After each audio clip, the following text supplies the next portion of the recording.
Turabasuhuje mwese abakurikiye business isobanutse tubifuriza kugubwa neza aho muherereye mwese buri wese ku giti cye kandi twihanganisha abatafite ubuzima bwiza cyangwa se abatameze neza gukomeza kwihangana. Ahari wenda uyu munsi biragoranye nyamara ejo byahinduka. Icyo bigusaba ni ukwihangana no gukomeza gutwaza. Uyu munsi rero ntabwo turi butinde turanzika kuri mikoro Nitite Kamanzi. Nsaba buri wese gukurura agatebe bakigira hino tukaganira kuri izi ngingo zitarenze eshatu. Ingingo ya mbere turirukanka. Hari abantu bafite ikibazo cya nimero za telefone zanze gukora verification. Bizagenda biti bantu banjye? Ndagira ngo mbasabe, mbere na mbere narababwiye ngo buri muntu nabanze afate nimero ye ya telefone agiye kuregisteringa muri Pi Network, kandi uwamaze kuregisteringa ariko ibi ngibi ngiye kubabwira akaba atarabikoze yihutire kubikora.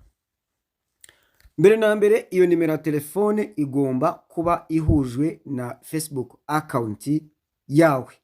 Ntabwo ugomba kuba ufite account ibaruye yanditse ku wundi muntu no kuri nimero zindi, ni kuri iyo nimero wanditse muri Pi Network. Hanyuma ikindi, email nayo nuko nguko igomba kuba imeze. Ibyo ni ibyibanze ugomba kuba ufite kuri iyi nimero. Iyi nimero kandi ya telefone cyangwa se sim card, mwibuke yuko hari abantu n'abarundi ariko ntabwo ari mu Burundi, ari Kenya cyangwa mu Rwanda cyangwa Kongo. Undi n'umukongomani ari hehe ariko cyangwa n'umunyarwanda akaba ari Burundi cyangwa Kongo cyangwa Kenya. None ugasanga hari ikibazo cyo kubarura nimero yo muri icyo gihugu, kuko ugomba kuyibarura ugendeye ku byangombwa ufite. Ujya gusanga ugasanga ibyangombwa biramushiranye. Ndagira ngo abo byabayeho mbahe iki gisubizo, abo bitarabaho nabo mbahe iki gisubizo. Wowe bitari byabaho, niba ugiye kuregisteringa muri Pi Network uri muri Uganda cyangwa Kongo cyangwa Burundi kandi uri umunyarwanda, banza urebe yuko icyangombwa cyawe kitarangije igihe. Niba cyararangije igihe ntabwo bikunda. Kandi nubona icyangombwa ufite waramaze kuregisteringa muri Pi ariko kigiye kurangira, gerageza ushake ikindi wongere igihe cyacyo. Mbega muri make icyangombwa cyawe uhore ukivugurura. Nibitabibi nukuri uzakama ikimasa. Iki ngiki nacyo ntabanyirikeye aha. Ku bantu rero bafite ikibazo cya phone number zanze gukora verification, ni mukora ibishoboka byose mubanze muzihuze n'iyi myirondoro yanyu. Ntabwo nimero ishobora kwanga gukora verification nta rindi kosa ririmo. Ntabwo bishoboka ko abandi babikora se bigakunda. Ndaboneraho kubwira abavandimwe bacu b'i Burundi yuko hari abantu bafite ikibazo cya telefone zanze gukora verification. Nibishoboka ushaka indi telefone itamayininga, ushyiremo sim card yawe, ushyiremo amafaranga. Twebwe mu Rwanda message itwara kuverifyinga phone number bitwara amafaranga 88, ariko dushyiramo 100. Hawe i Burundi ushobora gushyiramo 200. Noneho ufata indi telefone nziza nushaka kuyikodesha wishyura amafaranga, ushyiremo sim card yawe, urabe wibuka password yawe ya Pi Network, hanyuma ukore verification ya phone number ukoresheje izindi telefone atari iyo ngiyo yawe. Bitihise banza ufate telefone yawe uyitware babanze bayiformate, mbese mukosore buri kibazo cyose gishobora kuba giherereye muri telefone. Naho ntago wambwira ukuntu ibi ngibi wabyubahirije. Phone number ibaruye muri Pi Network, email iyibaruyeho, Facebook iyibaruyeho, ID yawe iyibaruyeho, ukambwira ngo verification byanze. Ntabwo bishoboka. Harimo ikibazo muri telefone yawe ugomba gukosora. Niba kitari muri telefone kiri mu myirondoro yawe, aho hantu niho ngira ngo mubanze mukosore, kuko nabandi birakunda. Iki ni igisubizo mpaye abo bantu bose bafite icyo kibazo. Mukosore buri kimwe cyose, mubanze muhuze imyirondoro yanyu, buri kimwe cyose kibe gihuye. None niba mufite imyirondoro ijagaraye, ivangavanze, itandukanye, ni ibintu bizabagora. Iyo yari ingingo ya mbere y'amatelefone n'imyirondoro kubihuza. Ingingo ya kabiri ni ikijyanye na liveness. Uyu munsi hari abantu bakoze KYC bakaba bari aho ngaho bategereje y'abana bararira. Ndagira ngo mbamenyeshe yuko liveness zatangiye gutangwa, zongeye gutangwa, uragira icyo ukabona barayiguhaye. Nanjye turimo kuvugana bwite maze ukwezi kurenga ntegereje. Ejo nagiye kubona mbona abantu bise liveness, ndayikora mpindukiye nsanga bavivuye kare. KYC bavivuye kare byarangiye. Ubu rero guhera ejo ndabara iminsi 14 kugira ngo igihe iminsi 14 yo kugira ngo bimure payi zanjye zijye kuri account muri wallet ibe yuzuye. Ndagira ngo rero namwe mbamenyeshe ko bitarabaho, kereka gusa nibuzi ko jewe nari nicaye nizeye yuko ibyo nsabwa nabikoze byose. Urumva nabikoze byose. Hari ikintu ndi busorezeho, icyo ngicyo cyari cya kabiri cya liveness yikore. Niba ufite telefone ifite ikibazo, ndagusabye banza uyiforomate. Icya kabiri, banza ushyireho ikirahure kireba neza, naho ubundi uracyakomeza gukorera liveness ku kirahure kitabona neza, uzakomeza kubona liveness. Sinshatse kubavuga amazina ariko hari abo nzi babikora batyo kandi narabwiye mukora ibi baranze. Rero igisigaye nuko uzajya nabona ari ya telefone ufite, nibuje ngo ngufashe nkubwire nti uyisubijeyo uzazane telefone nzima. Hari uwambwiye ngo nokubirataho, nagaru kubirataho, ariko ibi byose mumenye ko ari mu nyungu zanyu. Kandi nibuze yuko uri mu nzira uzaza, nkejo tuzahura Kimironko kuri Gazania Restaurant Bar, niho tuzahurira guhera saa 4 nzaba ntangiye. Ese wowe uzaza uje uzanye iki? Nyandikira nkubwire ibisabwa. Ariko nibuze yuko wazanye telefone ugakora liveness kuri telefone itabona, ibintu bikaba bigarutse kenshi, ntabwo nzakwakira, uzabuza ngwe n'ubusa, amatike yawe azangirika. Ntabwo ari byiza. Hano tubwizanye ukuri, dore ko abantu benshi bazira kubabwiza ukuri. Ntabwo ari ukubirataho kuko nta kintu mbarusha, ariko tujye twumva ibyitufitiye inyungu. Niba twumva dukeneye ibidufitiye inyungu, tugomba kubikoresha ibikoresho bisabwa. Byo bana ngombwa na telefone ukayikodesha, sibyo? Hano hari umuntu nari babwira izina, nageze ubwo mubwira nti emera ukodeshe telefone.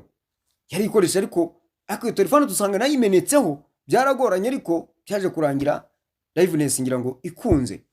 Ariko buri wese mbega mu yandi magambo agomba kugoragoza agashaka igisubizo uko bishoboka kose. Ntabwo uzicara ngo urire ngo Dr. Nicolas abigukorera. Dr. Nicolas aguha amabwiriza, akaguha itangazo, ibisigaye ukirwariza utakwirwariza. Niyo mpamvu hariho networking. Wahisemo kwinjirira ku muntu utari bugire icyo gufasha kuki. Ese noneho uri bugire icyo gufasha kubera icyo akubwira ati tegura ibi nibi ukanga, ubwo uzahura usiragira urumva utarimo guhomba wowe. Uhereye none nta muntu za promotion ngo mukorere ibintu rimwe ngo byange ngo nongere nsubiremo atongeye gukora ibyo yakoze mbere. Kubera iki? Uringinga umuntu kora ibi, reka da, ibi ntabwo ari byo, ntabwo bishoboka. Ntabwo twahora dukina umukino umwe udafite isomo rivamo rizima. Tugomba gukora ibintu bitanga umusaruro kuri ngewe, nuko ibyo nagukoreye bicamo. Koresha ibikoresho bikwiye, bicemo birangiriye, ujye dufata abandi. No guhora tugaruka ku muntu umwe ku kintu kimwe, nanjye ubwanjye ntabwo mba numva binshimishe, kandi ntabwo mba mbona uri umuntu utarimo utazi icyo urimo gushaka. Mu yandi magambo, we nagushobora kuba urwana ku mamiliyari n'amamiliyari kandi ukabukoresha ibikoresho bidakwiye, bitari bukunde. Wese urafata inka y'inyembaraga uyizirikisha ikirere, umubwire yuko ushoreye inka iri mu kiziriko cyangwa? Ntabwo bishoboka. Ntabwo bavuga ngo ni mwese tara amashanyarazi mukoresha insinga ngo ukurura ibirere. Ntabwo ibyo bibaho. Ugomba kumenya ibikoresho ugomba gukoresha, uko ugomba kubikoresha. Iharahari ushaka inka aryama nkazo. Fine. Nsoza ariko reka ntarava kuri ikintu cya liveness. Hari abantu babona liveness neza bakanga kuyikora. Kubera iki? Ngo ntiyayikora ngo atabonye ngo umufasha. Ngiye kubikubwira mu magambo, liveness uyikorera. Nubona baguhaye liveness ikari agafoto, ikintu ukora ufatira telefone hirya yawe imbere, amatwi yose akajyamo neza, isura ikahera mu ijosi, isura ikajyamo neza. Umaze kugira ukanda hariya kuri I'm ready, wakumara ukanda wakaza start recording, ugakandaho, hanyuma ukareka telefone niyo ifotora. upimamo isura gusa, ukimara gupimamo isura irakurura. Iyo ibyo birangiye uramwenyura, smile, kumwenyura amenyo akagaragara. Iyo birangiye ureba iburyo, right, sibyo? Ubwo wenda biraza guterwa n'abatazi gusoma icyongereza. Iyo uhenge ku musaya ukareba ugutwi kumwe nyine kukagaragara warebye iburyo, iyo bivuyeyo ureba ibumoso nabwo ukagaragara ugutwi kumwe. Iyo bivuyeyo uringaniramo kwa kundi kwa mbere, ariko noneho ukubura umutwe, ukararika umutwe. Hanyuma iyo birangiye urawubika, yego. Hanyuma iyo birangiye birivivura, nta kundi, liveness birangiye. Ariko byose wibuka ko ugomba kubikora ari uko ukoresheje iki, telefone nzima cyangwa se ifotora neza, ifite umucyo, iri bufate ifoto batari bugusubirishemo, sibyo? Sibyo ngibyo kugira ngo kuyavuga no kuyamara. Arya tuvuga ibintu byinshi, abantu bati mwavuze ibintu byinshi bitari ngombwa, ako nta kundi byagenda, nyine tuba dukeneye kubivuga, nta kundi. Reka rero nsoreze kuri iri tangazo. Ejo ni kuwa gatandatu ku itariki 12 z'ukwezi kwa 10 mwaka wa 2024.